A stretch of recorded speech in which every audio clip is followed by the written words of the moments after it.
हमारे टाइम का बचपन भी क्या गजब का था यार।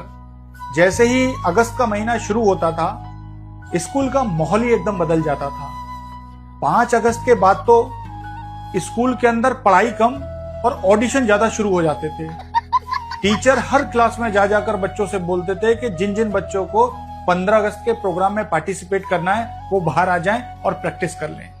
फिर क्या था, कुछ बच्चे एक अलग ही अंदाज में किताबें बंद करके बैग पैक करके क्लास से ऐसे निकलते थे जैसे कि प्रधानमंत्री ने कॉल करके उन्हें बुलाया हो कि आ जाओ, देश को तुम्हारी बहुत जरूरत है।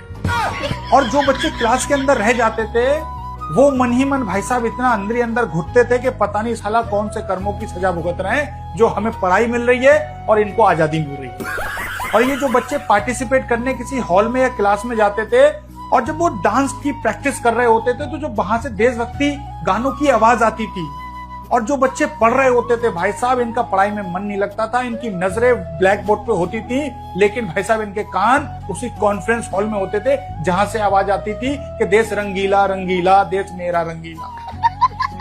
और कुछ बच्चे तो इसकी भैंस की आंख ऐसे होते थे जो पढ़ाई से बचने के लिए ही नाम लिखवाते थे कि 10 दिन पढ़ाई ना करनी पड़े, सिर्फ प्रैक्टिस करूंगा 10 दिन तक। आज हमें पता लगा कि डांस कोई टैलेंट नहीं था, बल्कि डांस पढ़ाई से बचने का एक लाइसेंस हुआ करता था उस टाइम पे। और सबसे ज्यादा जलन तो हमें तब होती थी जब ये प्रैक्टिस करने के बाद जब क्लास में एंट्री करते थे और कहते थे कि यार आज तो हमें समोसा मिला, तो साला जलन कई गुना ज्यादा बढ़ जाती थी। और जो पार्टिसिपेट किया करते थे ना, वो अपने आप को 10 दिन तक भाई साहब सेलिब्रिटी से कम नहीं समझते थे।